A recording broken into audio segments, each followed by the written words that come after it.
YouTube, it's your boy Shimon 2K coming at you today. I haven't gone to sleep tonight, or yet, so I'm still considering today Father's Day. So I just wanted to wish all the fathers out there happy Father's Day. Just remember, whether a child comes from your genetics or not, if you're in that child's life and you've raised him or her, it's still your child, no matter what. And, a lot of us people in the world, we tend to point out a lot of negative traits on people.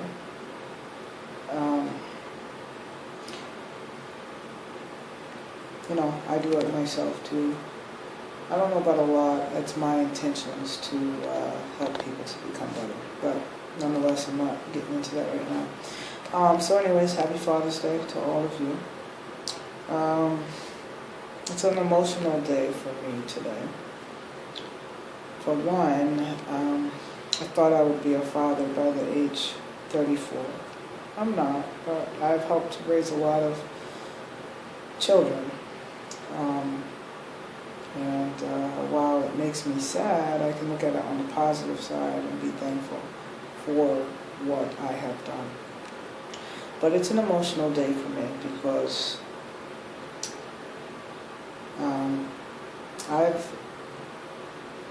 I've been living at the hospital pretty much. My brother is dying. He's been living with cardiomyopathy, congenital heart failure. Let's see. It's over 10 years. And unless there was a heart transplant that was involved, he was well aware of this, and my family and myself as well.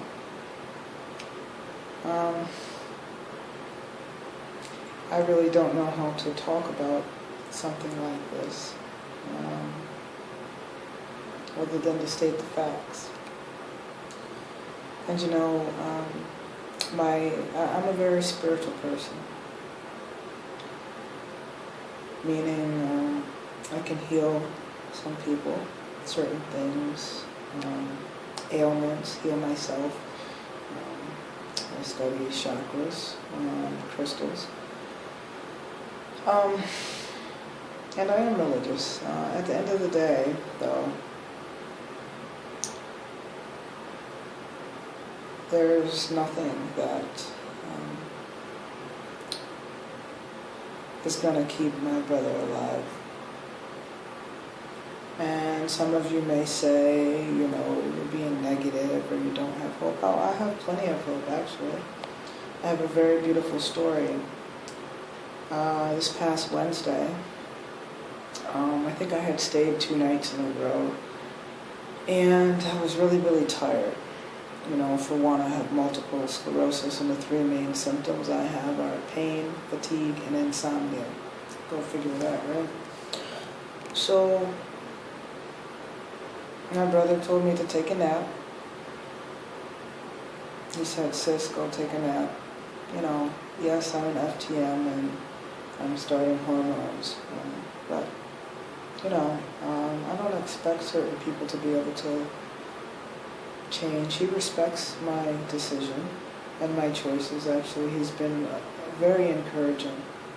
However, I don't feel the need to take the fact away that I'm his sister. I've always been his baby sister, so I'm fine with that, actually. But I took a nap. My mother left the hospital to go pick my niece up. And I laid my head down on the pillow, and next thing I knew, I opened my eyes, and I said to my partner, "Oh my gosh, I'm supposed to call my mom." Well, I called my mom, and she said, "I think you better come back."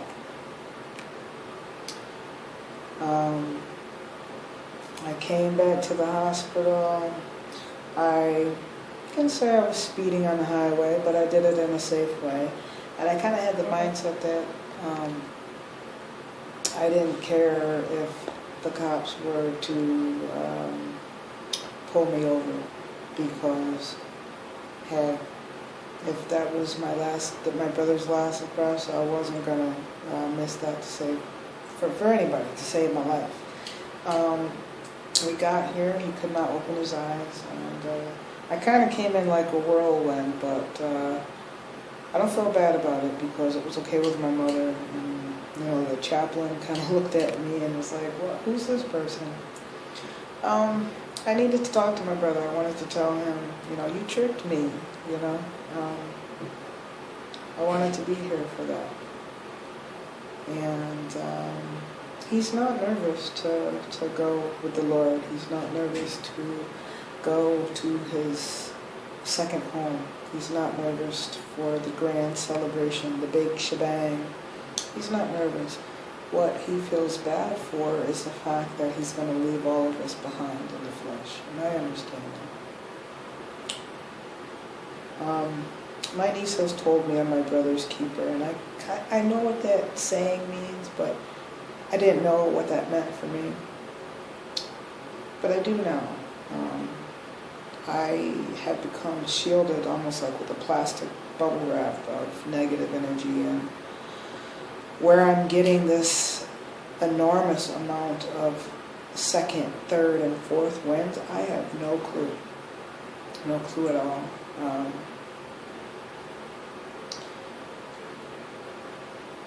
I told him I loved him. I broke down and I cried on his shoulder. And it was hard, because that's my brother. And it's going to be hard going through life and transitioning without somebody that you look up to. Very hard. But, the whole family was here. I was there for my mom. That's something he asked me to do. That's something I would do anyways, but he asked me to do that. And, people, our family members were calling from out of town. His kids were there and whatnot. And, I don't care if you're a religious person or not. There's a medication that he's on, and my mother decided to stop it, which my brother had okayed if he was not able to talk and be responsive, which are people's choices, and I've told people to respect that choice, and I do, and I support him. And it had been like 5 or 6 hours that he had been off this medication that was helping his heart to squeeze. And there's people on one side of the bed and people on the other side, and all of a sudden my brother looks up like... Meanwhile, the chaplain had already said his prayer. My brother's like, "Why are you guys staring at me? Why are you guys all staring at me?" That was a miracle. I'm not a very highly religious person, but God is good and God is great. That was my mother's wish for her son to open his eyes one more time. And my brother did. He sure did. And the hospital had brought up a cookie tray, and my brother looked around and he's like, "Did you guys have a party without me or something?" And then he asked my mom how long had he been asleep for. But the thing was, he wasn't asleep. If I could describe it, I'd say he was knocking at the door to walk down the hallway, or the door was open, but he hadn't taken a step. So today was a great day.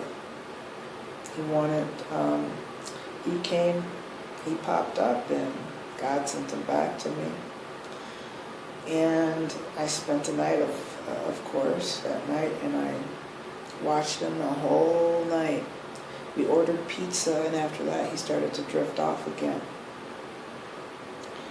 And when he finally came to that morning, after hours of exchanging washcloth after washcloth of cold water because his head was sweating and he was out of breath, he said, "I want my medicine back." And the medicine is something that could cause his heart to fail even faster. But he's like, I gotta make it to Sunday. I gotta make it to Sunday. And it was a happy Father's Day. It was a great Father's Day. In fact, I couldn't have asked for anything more. So, I don't know, I just kind of wanted to share that miracle with you because I know being an FTM or a transgender person, we think that sometimes, even I, how are we going to get through this when we lose people?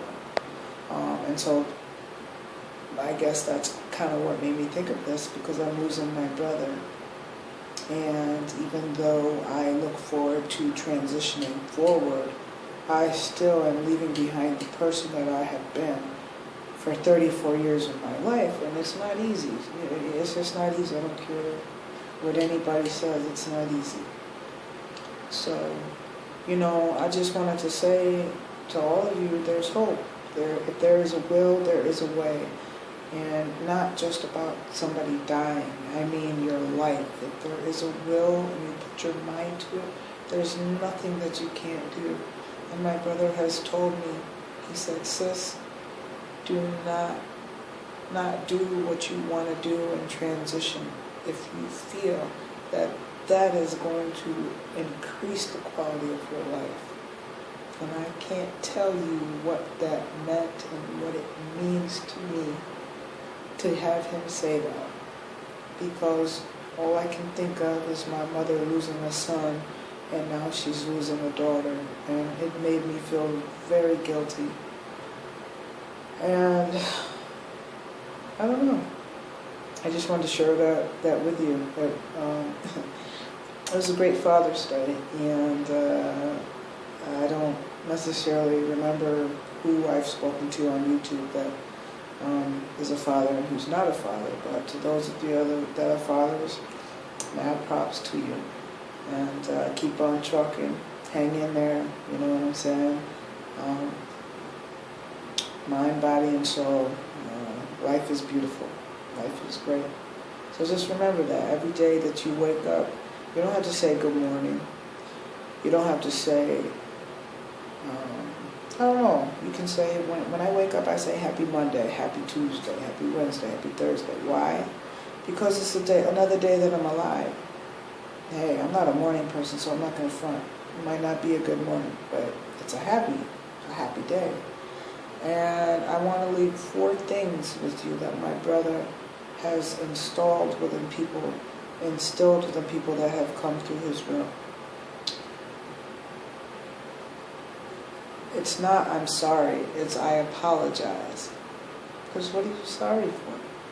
It's you apologize. One of yours. And people need to tell people they love them more often. If somebody's, ruffling your feathers or whatever, look at them and say, I love you. God loves you. I love you. People are going to look at you like, what are you talking about? I'm pissed the F off at you and you tell me you love me. But I love you. The third thing is, I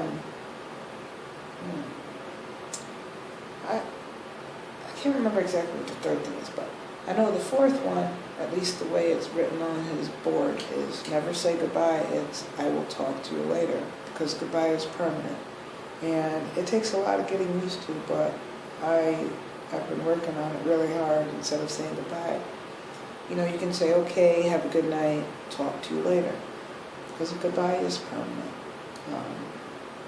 It's I love you, I apologize, never say goodbye,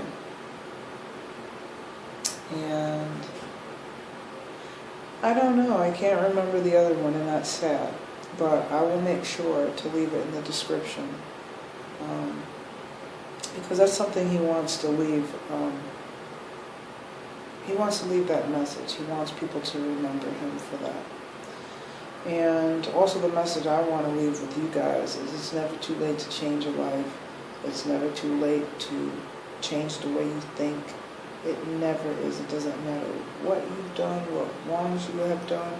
It is never too late, right down to the last minute, the last second of your life. So I just want you all to appreciate what you have, and hopefully you'll take a look at your own life. And the essence of this video is somebody's always worse off than yourself. And things are never as bad as they seem. So keep your spirits up. I love you guys. I go to the endocrinologist for my androgel on the 19th. So wish me luck. And again, happy Father's Day. Shalom 2K, checking in, checking out. Never goodbye. I'll see you later.